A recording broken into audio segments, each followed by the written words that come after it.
Hello guys, in this tutorial you will learn how you can fill your diagrams on Lucidchart with Lorem Ipsum example text to fill the document with that example text. So let us guide you through this.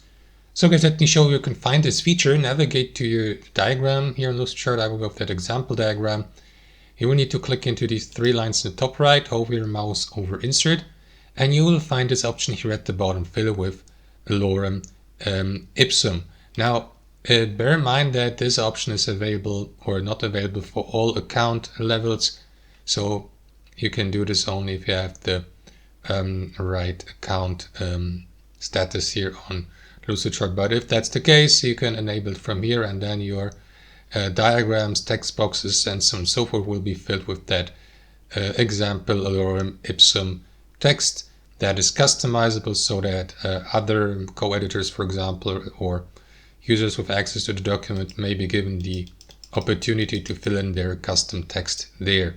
That's it. Thanks for watching, and I'll see you next time.